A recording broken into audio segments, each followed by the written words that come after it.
Tammy Duckworth. Thank you both so much for joining us today.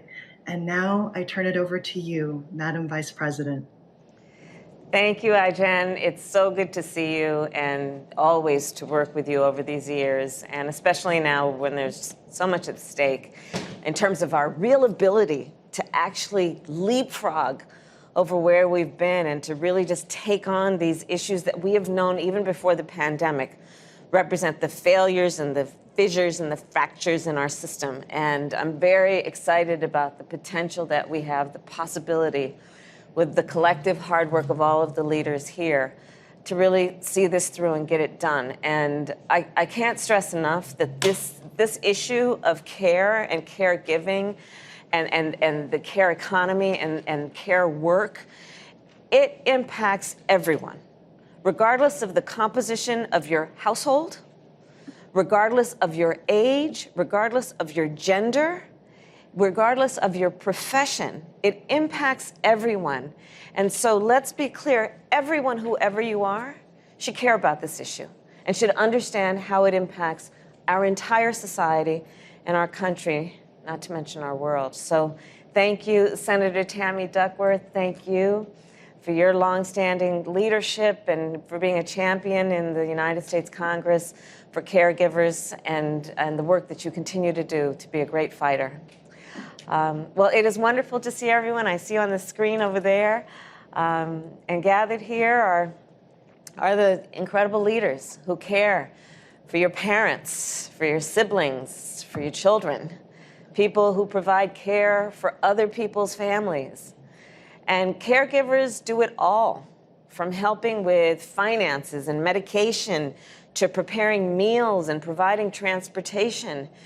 Caregiving is hard work. It's hard work. It is work that requires emotional strength and can be emotionally taxing. It requires physical strength and it's physically demanding. And it requires a certain spirit of giving. And you all give so much, not to mention how much time it requires, because there's so much about caregiving work that is not on a clock. You don't punch in and punch out. It really is a function of the needs of the people you are caring for. And, you know, folks have to understand that when we talk about then the issue of how we pay people their value and understand the nature of the work and the value of their work. And, you know, as a bottom line, I'll just say this. In our nation today, it is essential work. And our nation runs on care. And therefore, our nation must invest in care. For working people and working women in particular, care is a prerequisite to be able to get to work. It's a prerequisite. It's not a given, sadly, but it is absolutely necessary. Yet we know that care is too often too expensive and too difficult to find, which is why we talk about affordability and accessibility. Take childcare, for instance. The average family in America has to spend 13% of their income on childcare, 13%. And that is assuming they can even find high-quality childcare in their area. Childcare can cost more than health care. It can cost more than housing. And in many states, it costs more than in-state college tuition. So these are some of the issues. These are some of the problems. What's the solution? Well, part of the solution is our Build Back agenda, which will cut the cost of childcare by more than half for most families in our country. And it will also extend the child tax credit, which, as we know, will lift almost half of America's children out of poverty. And it will expand paid leave. And it will improve options for seniors and people with disabilities so that they don't need to leave their home or leave their community to get the care they need. And on that point, this is essentially about allowing people the dignity with which they deserve and want to live. So the president and I are determined to get our agenda passed. And I'll tell you, the president and I share personal experiences of having done a lot of what is necessary to care for family members who are sick and in need of assistance and help. And it's very personal to us. We understand what these professionals do every day, and we understand it in a way that for us is really, it's not only personal, we feel a very strong and deep sense of commitment to seeing this through with some insight about what this issue really means to real people every day. And so our agenda is about what we need to do to give people everywhere a meaningful opportunity to both work and care for their families. For far too long, investments in care have dropped to the bottom of the priority list. But I'm going to be blunt here. That is because most people who rely on care are women, and most people who supply care are also women. So it is time to make care a top priority. It is time to honor the value of care for children, for seniors, and for people with disabilities. It is time to make corporations pay their fair share and pass our agenda, because care cannot wait. So as I said, this is personal for me on every level, both on how I benefited from it and what I know is required to give it. Every weekday, for example, when I was growing up, and on many weekends, my mother went to work long hours in the lab. You see, my mother was a breast cancer researcher, and she had two goals in her life: to raise her two daughters and end breast cancer. And so she worked long days, she worked weekends, and when she did, my sister and I would walk 2 doors down to the home of Mrs. Regina Shelton. Mrs. Shelton ran a childcare center, and she became a second mother to us. And for my mother, I remember this so well, when something good happened at her lab and in her work, my mother would bring flowers home to Mrs. Shelton, because she understood that but for Miss Shelton, she would not have been able to do the work that she did. She would not have been able to fulfill the ambitions she had for herself and for her daughters. Everyone deserves that kind of support, and everyone deserves the kind of respect that I, to this day, and my mother had for Mrs. Shelton. That is the work ahead. So thank you again for being here, and I look forward to our conversation. And now I will turn it over to Senator Tammy Duckworth. Thank you. Thank you, Madam Vice President. It's an honor to be here. Hello, everyone. It's also great to see Ai-jen Poo. Hello, good to see you as well. We're here to discuss the importance of historic childcare, home health care, and family leave investments in President Biden's Build Back Better agenda. Medicaid, home, and community-based services are essential to assisting older Americans and people with disabilities, and ensuring that this program has sufficient resources is as important as it's ever been in our nation's history. Our nation is deep in a caregiving crisis for both patients and for care workers.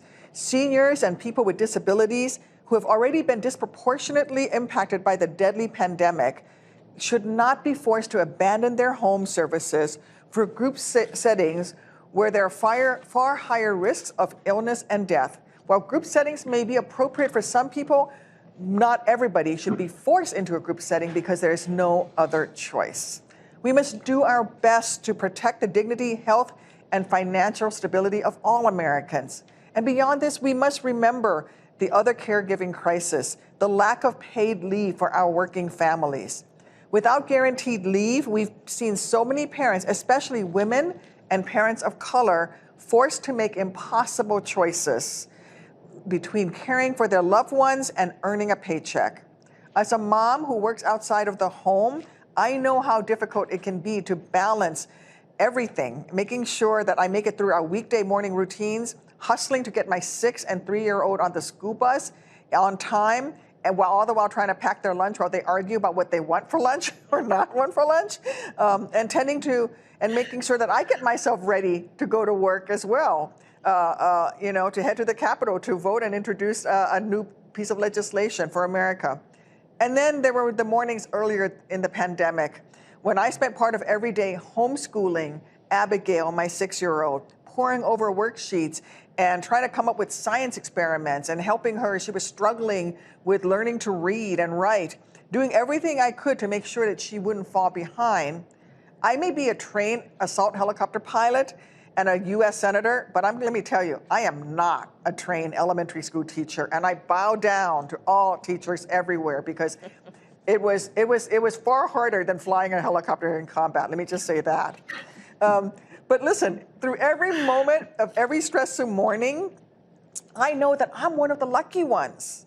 I have help. I have a husband. My mom moved in during the pandemic, so she was there to help take care of our children. She was always happy to lend a helping hand. And I have the ability to take paid leave if an emergency arises. But for far too many parents, that is not a possibility.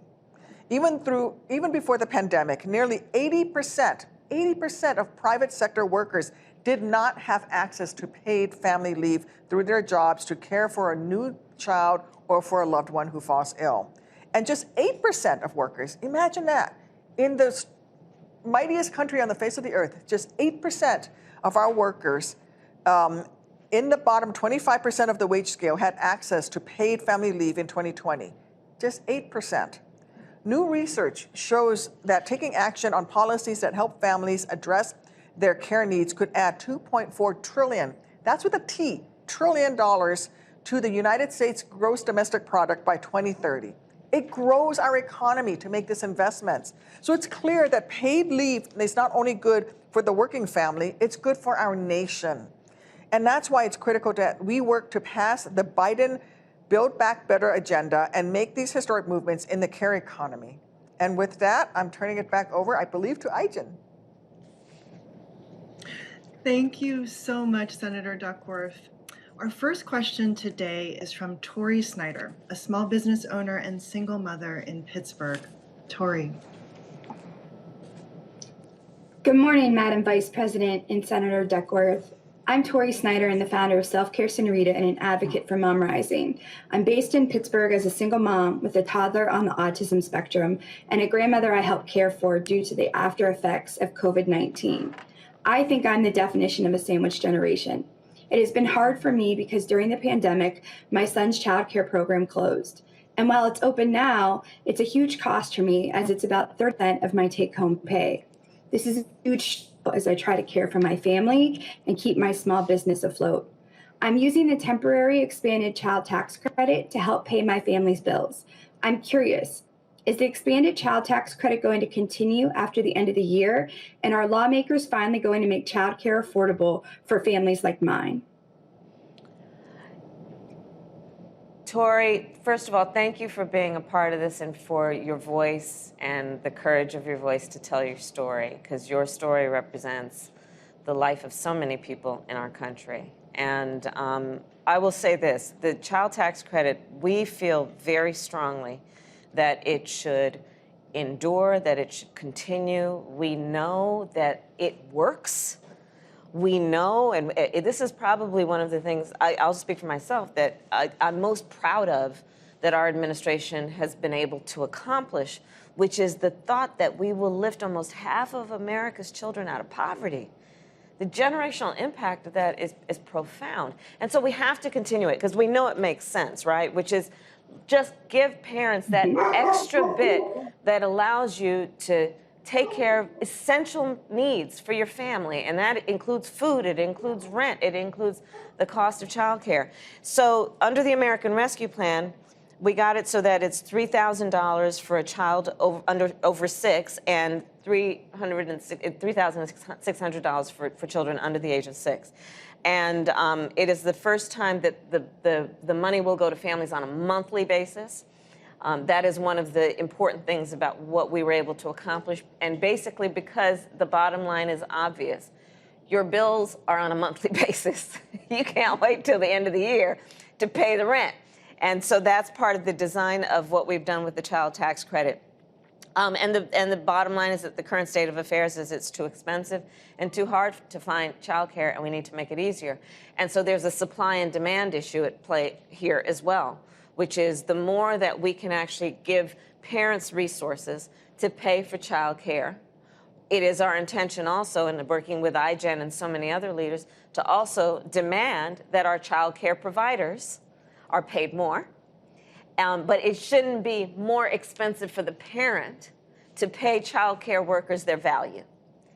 And so that, in essence, is what we are fighting for. Let's make it less expensive. Let's make it more accessible for working parents. And let's pay people their value based on the work that they provide for a community and society. So it is our intention to keep fighting for it, also to lower the expense of child care so that no family, middle or low income, pays more than 7% of their income in child care. Well, I could not agree with Vice President Harris more. As a mom to two young girls, they're 3 and 6, I know how important child care is. It's not a luxury. It's a necessity for all working parents. And making sure that every parent has access to quality, affordable child care is not only good for the kids, it's good for our nation's economy because it keeps women and men in their jobs. And I'm hopeful that we're going to be able to get it done in the Senate. We are fighting as hard as we can with the American Rescue Plan, was passed on a party line agenda.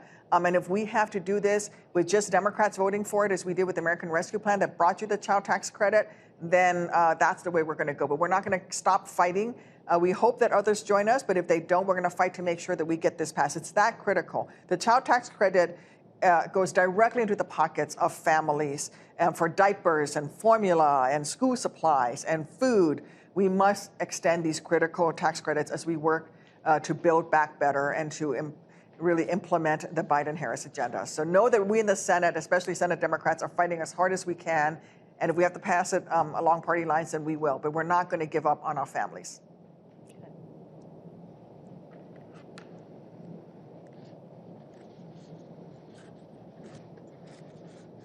I do think that we are going to go to the next person, which should be Nicole Jorwick from Illinois. Hello, Nicole.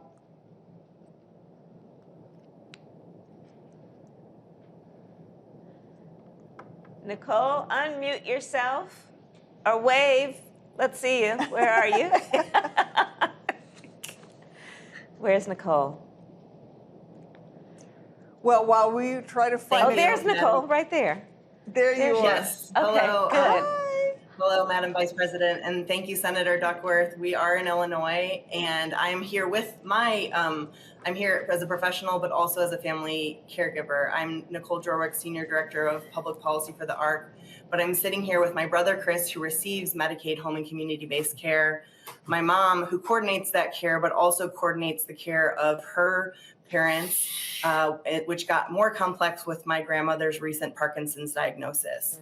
So many families are families like ours, realizing often only when they need the services the most that Medicare doesn't cover long-term services for aging family members, and that waiting lists are years long for them and for people with disabilities who need Medicaid home and community-based services. And even when families are lucky like ours to get pulled off of the list, getting and keeping direct support workers and home care workers is difficult because the pay is so low, much too low for the work they do, especially because it is life-giving work. It is harrowing to fill in gaps in the system to keep family members safe at home and avoid financial ruin for family caregivers. Oh, sorry. The polling continues to be strong for the investments in home and community-based care for our seniors like my grandma, people with disabilities like Chris here, for family caregivers like my mom, and for the paid workforce. In Chris's words, these services matter because it is a lifeline to people like me. We must make sure it is available to anybody who needs it, and we must support the workers who do the work. Our family is thrilled with President Biden's plan to include these investments for access to home and community-based care and for better pay for the workers in the Build Back Better agenda.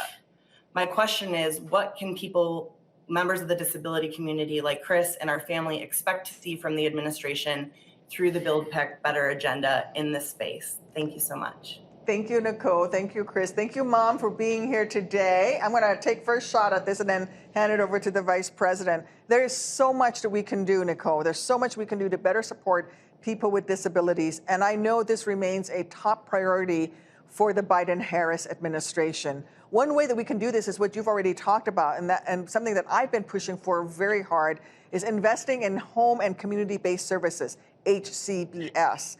Strengthening HCBS is a pillar of the President's Build Back Better agenda, and that's why I was proud to help secure $12 billion in funding for HCBS in the American Rescue Plan, which Democrats passed. And that's why I also led an effort in support for fulfilling President Biden and Vice President Harris's request of $400 billion to expand and improve Medicaid HCBS funding in this budget package. We have an opportunity now to invest in HCBS through the Build Back Better budget, and I'll continue working with my colleagues to get it done. Madam Vice President? That's great. So everybody probably knows, but HCBS is the Medicaid Home and Community-Based Services Program.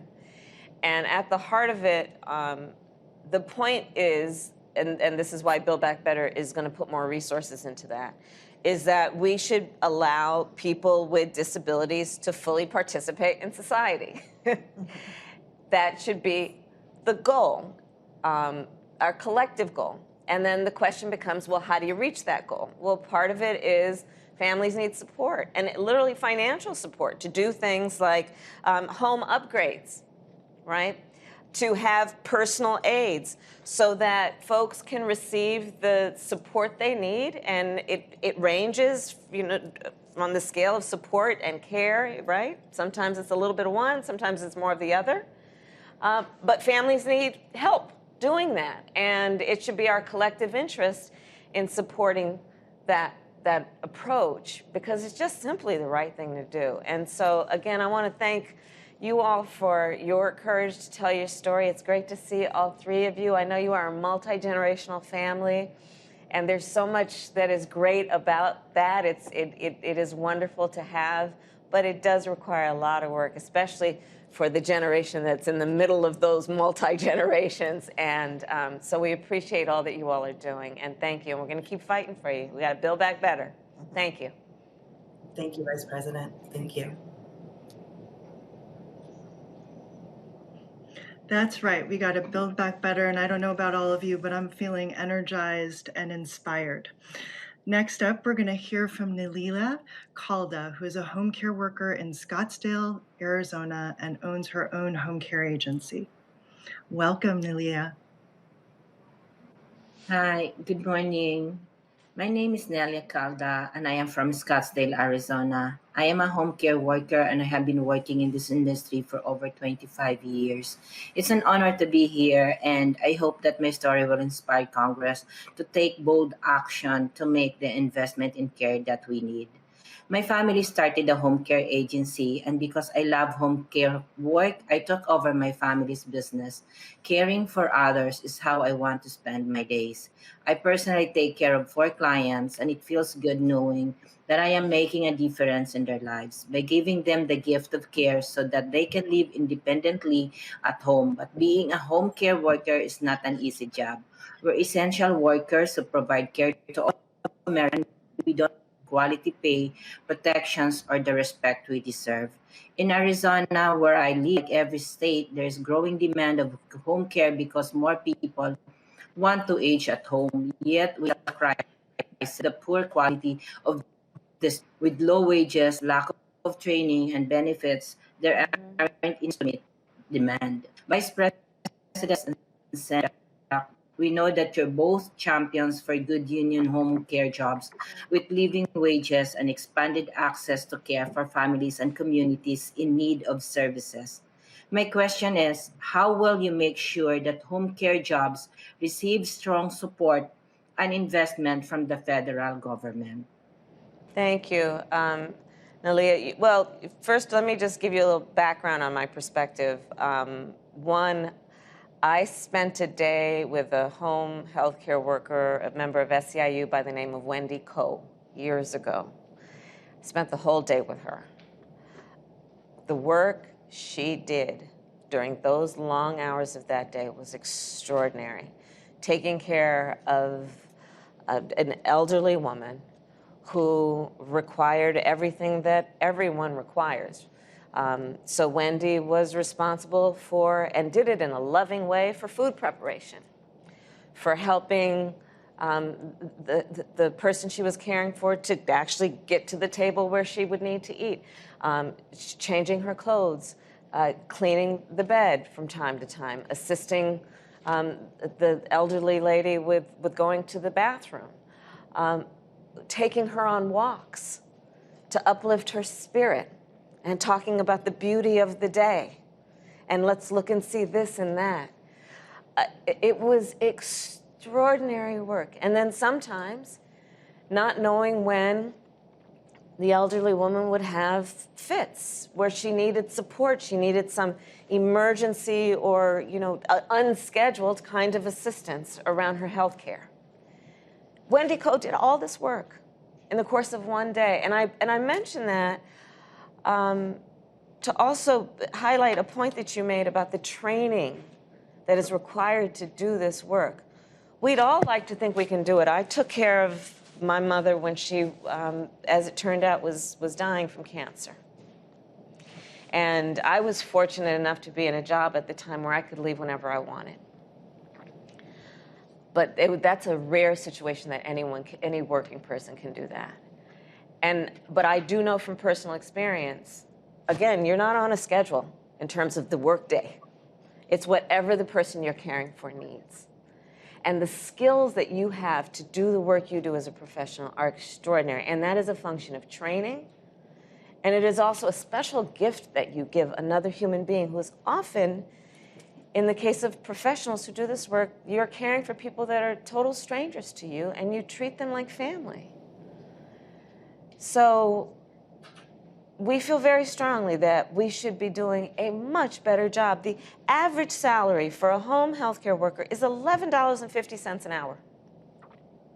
For anybody, I'll just help you with the math, anybody who's listening, that is $16,000 a year. For some of the most noble work that any one human being could do on behalf of another person.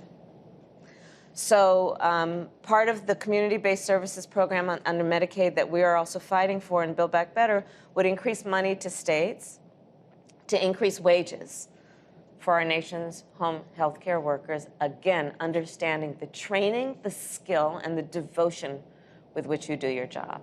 Thank you. Thank you. Wow. Madam Vice President, you could not have said that any better. I agree. We need to invest in home care. In fact, earlier this year, I helped Senator Casey introduce the Better Care, Better Jobs Act to carry forward the Biden-Harris bold vision to expand access to quality care, better pay, and better benefits for workers and create jobs for our economy.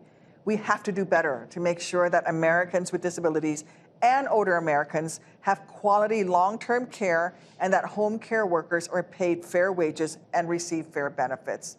That's the bottom line. That's what we're working for right now. And people deserve to age in their own homes, live in the situation that they want to live in. And when they receive care, they can have lives of dignity. And some of them become more productive. Some of them then actually are able to hold down a job, whereas they wouldn't have been before. So this makes sense. This is why we need to pass the Build Back Better Biden-Harris agenda. Thank you. I couldn't agree more, Senator. So our final question today is from Stephanie Woody in Charlestown, West Virginia, who's juggling family caregiving and the demands of running a small business. Welcome, Stephanie. Thanks for being with us. Thank you, Jen, and especially thank you to Madam Vice President and Senator Duckworth. I'm Stephanie Woody. I live in Charleston, West Virginia, and this past April, in the middle of a pandemic, my husband and I opened our restaurant, the Vandalia Company here in Charleston. Shortly after we opened, our youngest son had a mountain bike accident out of town and required emergency surgery. We are lucky enough to have a great community of small business owners in our neighborhood who were able to get the word out that we would be closed. Thankfully, it was just for a few days, but that experience really showed us that we have a great need for paid leave when the expected or the unexpected happens. So we're just one family, but my employees and all workers really need paid family and medical leave. Small businesses like mine, we can't afford to provide that on our own. So we need the help from a federal program. After our experience, I wrote to Senator Manchin, explained what had happened, asked him about paid leave, and I was floored to answer the phone one day while I was cooking in a restaurant and hear his voice. He told me he understood how important paid leave was to us, and he was supportive of my concerns. He knows that no one works harder than Mountaineers, but he also, I hope that I made clear to him that there are some things that we can't manage on our own. So small businesses, our employees, we need the support that is in Build Back Better, especially right now during this pandemic. So my question to you is, what does the Build Back Better agenda do to ensure that others don't have to go without paid leave when they need it? And what can people like me do to help get this legislation across the finish line? Thank you. Well, thank you, Stephanie. Every American should have access to paid leave and should never have to decide between getting a paycheck and caring for a sick family member or a child. When my first child was born, my husband was still in military service and he got 10 days off. That was it, 10 days, and he had to go back to work. We've worked hard to fix that within the federal government, but every American deserves to have time off to go take care of a loved one. I remember after a long Senate work day, and I was getting on an airplane to fly back home, my husband texted me as the airplane was pushing back, and he said, "The baby's okay. She fell, but we can't stop the bleeding. Headed to the emergency room." Oh my goodness. But I was able, she's fine. She just cut her lip. I had to get some stitches, but I was fine to be able to take her to a subsequent doctor's appointment and take the time off from work in order to do that. Mm-hmm. And I'm a very lucky person that I was able to do that and care for my child who'd had an accident. This issue is really personal to me. I'm fortunate that I have help when I need it. I can take time off when I need to, but for far too many parents, they don't have those options. And this is something that has become all too obvious during the pandemic, especially for those essential workers. New research shows that taking actions on policies for care and equity could add $2.4 trillion, that's with a T, to our GDP by 2030. So it's clear that paid leave is not only good for the working family, it's good for our economy, and that's why it's so critical to the Biden-Harris Build Back Better agenda. And you ask, what can you do? Call Joe Manchin again and tell them to support it. Thank you. So here's some statistics, which I think many of us know. 80% of private sector workers do not have paid leave. 80%. So this is a big issue, especially when, to the point that the senator made and you've made, Stephanie, that at some point in everyone's life, you will need to take time off from work to handle an emergency, to care for a sick relative, to have some time after giving birth to another human being to actually rest and take care of that newborn child. And so let's talk about it in the context then of the fact that there is a big issue in our country, which is we are not taking care of workers who need time off to care for themselves or people in their families. And it's just not right. So again, Build Back Better is going to address that in many ways. If we pass Build Back Better in terms of your small business, and congratulations on starting a small business, we also want to make sure that small businesses can better compete for workers. Because we know that where you see paid family leave, it's usually with the bigger companies who can afford it, but smaller businesses can't. But we want our small businesses to be competitive, to do well. Our small businesses in the United States, the last numbers I saw, almost half of the American workforce works for a small business or owns a small business. So let's even the playing field, right? Both for the sake of supporting hardworking people, supporting our small businesses and supporting our families. And that really, at the heart of it, is part of the essence of what we are fighting for with the Build Back Better initiative. So thank you for telling your story. How's your son doing? He is fantastic. No one Good. heals like a 13-year-old. Already back on his bike. Yeah, the teen years are Thank you. they are just extraordinary in many ways. You haven't got there yet, Tammy, but I'm just telling you. But thank you Be for sharing your prepared. story. Right, exactly. Thank you so much. Thank you.